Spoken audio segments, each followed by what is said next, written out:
नमस्कार, मी पंढरनाथ ठोंबरे आपल्या सर्वांचं स्वागत करतो। बीड जिल्ह्यातील मस्साजोगचे सरपंच संतोष देशमुख यांच्या हत्ये प्रकरणाला 1 महिना उलटूनही अद्यापही त्यांना न्याय मिळालेला नाही, त्यांच्या कुटुंबियांना न्याय मिळालेला नाही।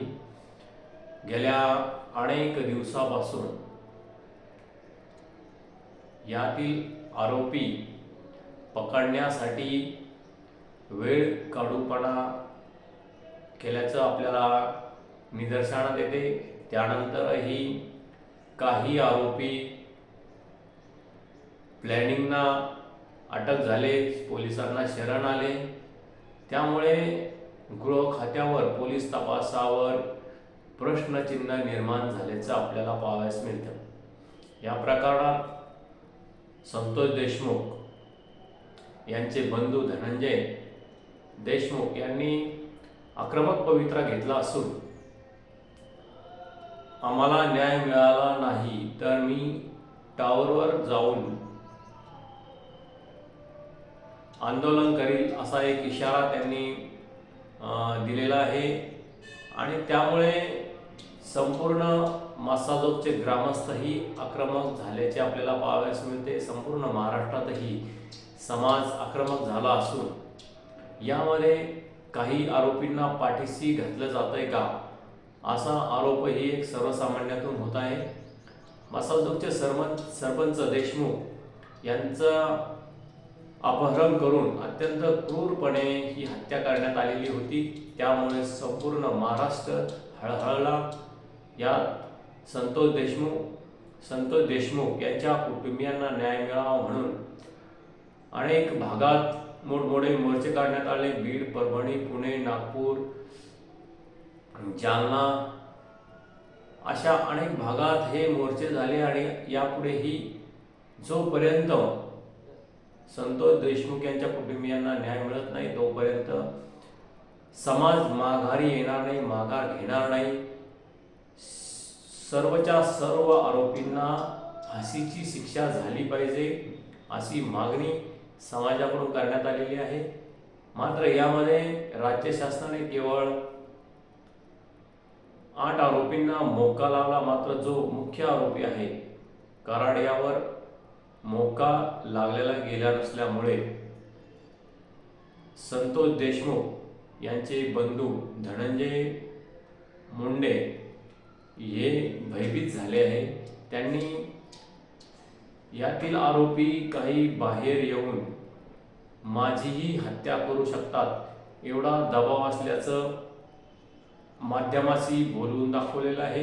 त्यामुळे त्यांनी आज या प्रकरणात वाल्मिक कराड यांनाही मोका लागावा यासाठी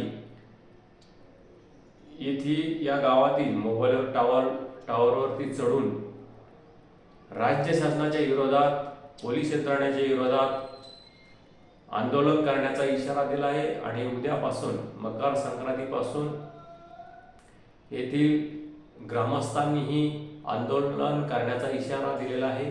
त्यामुळे एकंदरीत आपल्याला असे म्हणता येईल की या प्रकरणामध्ये राज्य शासनाच्या गृह खात्यावर आणि पोलीस यंत्रणेच्या तपासाच्या यंत्रणेवर, कार्यक्षमतेवर एक प्रश्नचिन्ह निर्माण झाले असून हा तपास योग्य दिशेनं चालू आहे की एखाद्या गुंडाला किंवा एखाद्या पुढाऱ्याला पाठीशी घालण्यासाठी हे सर्व केले जात आहे असा एक आरोप संपूर्ण महाराष्ट्रातून, संपूर्ण जनतेतून होत आहे।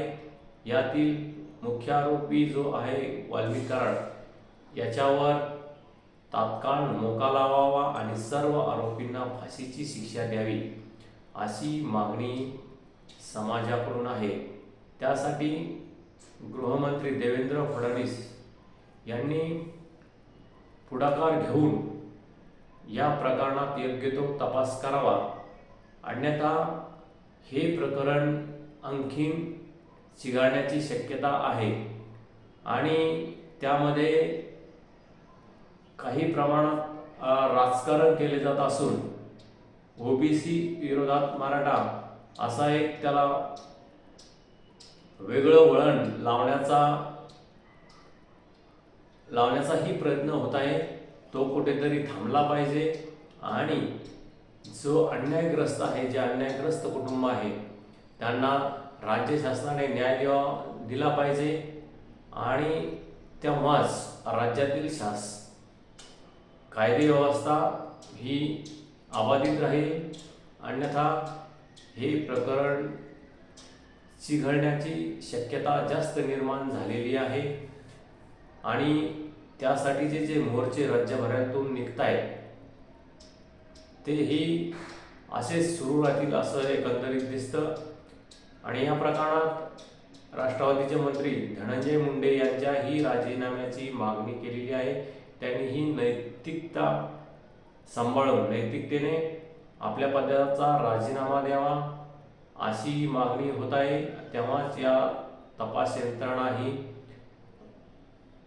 सखोलपणे करता येईल आणि योग्य मार्गाने करता येईल आणि आरोपींना आकांनाही या प्रकरणात शिक्षा होऊ शकते असा एक सध्या तरी वातावरण आहे.